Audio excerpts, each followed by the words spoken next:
menor. E isso a gente pode translacionar hoje para a pandemia. A pandemia é um estressor muito grande. Então, aquelas pessoas que, por exemplo, já lidaram muito antes com viver sozinhas, que nunca foram tão dependentes de contato social, hoje podem estar protegidas. Né? Então, isso eu estudei no mestrado. Aí no doutorado eu fui estudar uma outra. Estou estudando, estou fazendo doutorado, estou terminando meu doutorado em neurociências, e hoje eu estudo o efeito de dietas hipercalóricas, ricas em gordura e açúcar no desenvolvimento de depressão e perda de memória. É uma parada muito louca, assim, mas há algum tempo já se sabe que se você tem sobrepeso ou obesidade, e principalmente se você tem diabetes tipo 2, que é aquela diabetes que você não é aquela. A diabetes tipo 1 é uma diabetes que quando você é pequeno, seu sistema imunológico enlouquece e ataca as células do seu pâncreas, que é o lugar que secreta insulina. E aí você fica diabético. Você não secreta insulina, que é o hormônio que vai lá na sua célula, abre a célula para entrar a glicose. Aí a glicose, o açúcar no sangue, fica no sangue ali e você é diabético. A diabetes tipo 2 é uma diabetes que você adquire. Então, se você é uma pessoa muito sedentária e come muito açúcar ou gordura, gordura também aumenta a chance de desenvolvimento de diabetes. Mas todas as gorduras ou aquelas gorduras boas de abacate, não, amendoim? Gorduras saturadas. As ruins, aquelas. Exato, fritura e tudo mais. E principalmente frutose, não de fruta, tá? Não de fruta. A frutose que eles chamam de xarope de milho rico em frutose, que tem em bebidas de refrigerante, Coca-Cola e tudo mais. Agora a Coca-Cola vai xingar vocês aqui que a gente está falando da Coca-Cola. Já se sabe há muito tempo que o consumo desse tipo de alimento leva você, aumenta a probabilidade drasticamente, se associado a um sedentarismo, de você desenvolver diabetes tipo 2. Então o seu corpo meio que ele não aguenta o tranco. Você vai ali, o seu pâncreas consegue secretar insulina, é eficiente em secretar insulina no início. Você come uma bomba de açúcar doce todo dia, o pâncreas vai lá, não, vamos lidar com essa bomba de açúcar aqui, vamos botar na célula e vamos usar. Só que com o tempo ele fala assim, cara, você tá de sacanagem comigo, você tá comendo isso daí todo dia, vou parar de trabalhar. E aí o seu organismo não consegue responder mais à insulina, ou o pâncreas diminui a secreção dela. Ou o seu corpo não reconhece ela mais, ou o pâncreas diminui a secreção dela. E se viu que pessoas com diabetes tipo 2, isso já na década de 90 já se sabe, em estudos epidemiológicos, que você faz estudos com um grande grupo de pessoas. Você olha, sei lá, a população de 200 mil pessoas, vamos ver o que um tem e o que essa mesma pessoa que tem essa doença tem também, para ver se a gente acha alguma coisa que coexista na mesma pessoa. E depois a gente vê se tem relação. Na década de 90, se descobriu que pessoas com diabetes tipo 2 têm uma maior chance de desenvolver doença de Alzheimer, que é uma doença neurodegenerativa caracterizada por perda de memória. Por que é neurodegenerativa? O nosso cérebro, ele tem células, como qualquer outra região do corpo. Só que as células do nosso cérebro são células muito funcionais e muito especializadas. A gente chama elas de neurônios. Não são só neurônios que tem no cérebro, tem as células também da glia. Mas vamos focar nos neurônios, que são as células funcionais, as que fazem eu esticar a mão aqui para conversar, eu fazer movimentos e tudo mais. Essas células do nosso cérebro, elas consomem glicose também, e a insulina atua nessas células. Então lá na década de 90 se descobriu que pessoas com diabetes tipo 2 que têm problema com secreção e ação da insulina no corpo, tem aumento da chance de desenvolver Alzheimer.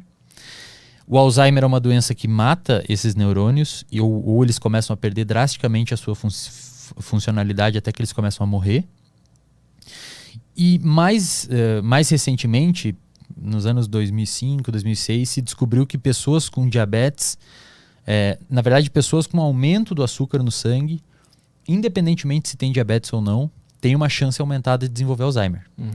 E mais recentemente, uns pesquisadores, o mundo todo estuda muito Alzheimer, porque é uma doença que não tem cura hoje, os tratamentos são muito limitados e o principal fator de risco é o envelhecimento populacional. Então, quanto mais velho você é, mais chance você tem. E a gente está vivendo mais. Então, é uma doença que está acarretando mais pessoas, né? Mas os pesquisadores perceberam, aqui no Brasil tem um grupo do professor Sérgio Ferreira, da Federal do Rio de Janeiro, que eles estudaram muito a relação da insulina no cérebro. Ou seja, se descobriu que a gente tem esse hormônio que o pâncreas secreta no cérebro. Você tem ele no cérebro. Só que os neurônios, Arthur, diferente das nossas células musculares, eles não precisam de glicose para funcionar. Eles não precisam de insulina para entrar a glicose.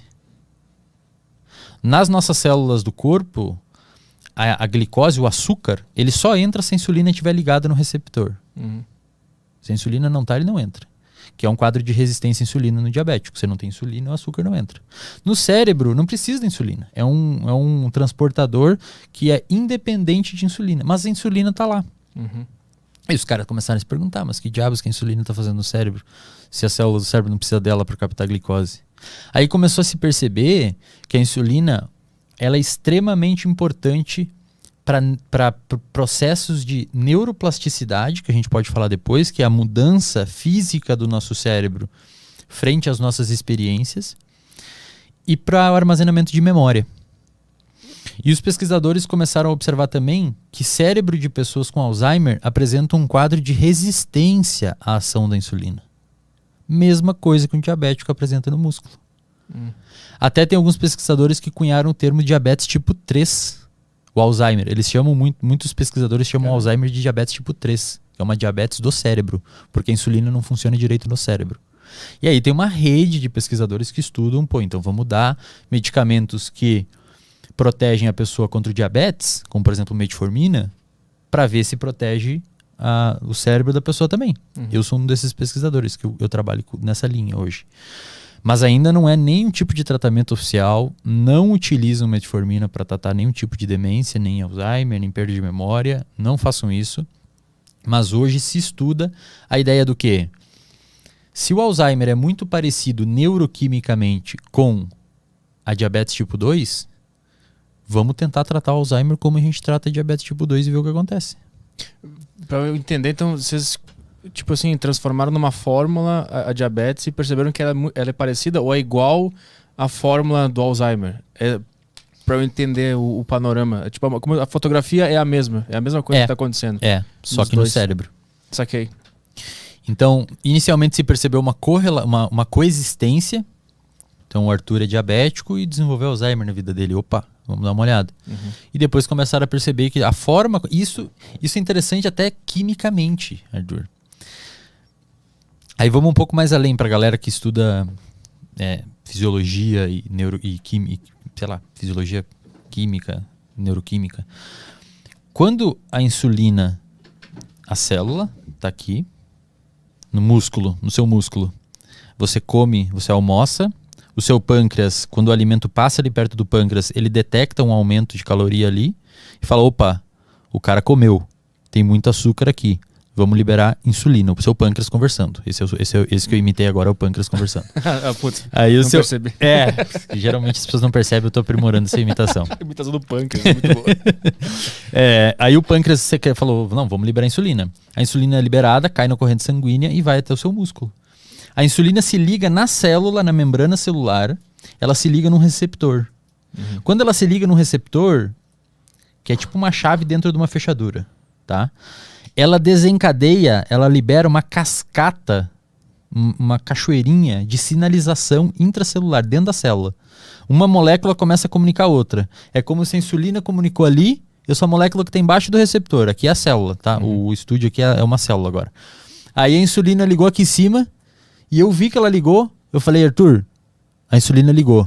Vai lá e avisa o Caio. E você vai lá e avisa o Caio avisa a Júlia e a Júlia vai lá e avisa a porta de entrada de açúcar na célula para ela abrir. Então a insulina avisa aqui, a gente avisa todos os outros, a glicose, a porta de entrada da glicose para a célula é aberta, a glicose entra. No cérebro, a insulina faz a mesma cascata nos neurônios. Só que no final, ela não manda a glicose entrar, ela manda uma memória se formar, por exemplo. E aí, se a insulina não ligou lá, como é que a gente vai avisar, fazer essa cascata aqui? Aí você não consegue aprender. E aí, isso é uma das variáveis do Alzheimer. Aí tem vários outros problemas que ocorrem dentro da célula que o neurônio acaba não conseguindo captar energia, ele acaba não conseguindo sobreviver, ele morre com o tempo. E isso, tipo assim, um dos fatores de risco que tu disse é envelhecer. Envelhecer. Tem como é que tu previne, porque todo mundo vai envelhecer, como é que tu previne ter isso? A alimentação é a chave? A alimentação é uma das chaves E em 2019, o Michel Lourenço, um amigo meu da UFRJ, publicou um artigo na revista Nature, uma revista científica muito prestigiada. Sempre que vocês ouvirem Nature, Science ou Cell, são revistas, é a tríplice fodona das revistas científicas, são artigos muito bem feitos. Muito difícil publicar. Todo pesquisador quer publicar lá, e todo pesquisador que publicar lá e não sair comemorar depois, tem que ter uma conversa séria, porque a pessoa provavelmente tem algum tipo de ou desvio de caráter ou problema mental. Ou tá comendo mal. E aí ele publicou, o Michel Lourenço e o grupo dele, hoje professor da UFRJ, publicou um artigo mostrando que quando você faz atividade física, o seu músculo, ele libera um hormônio chamado irisina. E essa irisina, então você pode entender a nossa musculatura, como um órgão endócrino que libera hormônio. Essa irisina, quando ocorre a contração muscular, é liberada na sua corrente sanguínea, ela sobe até o cérebro e ela impede uma proteína chamada beta-amiloide, que é uma proteína que está alta em pessoas com Alzheimer. Então hoje tem essas duas grandes vias que são estudadas por que causa Alzheimer. A via da insulina no cérebro e a via da beta-amiloide. A da beta-amiloide se estuda um pouco mais de tempo, ela é muito bem caracterizada também.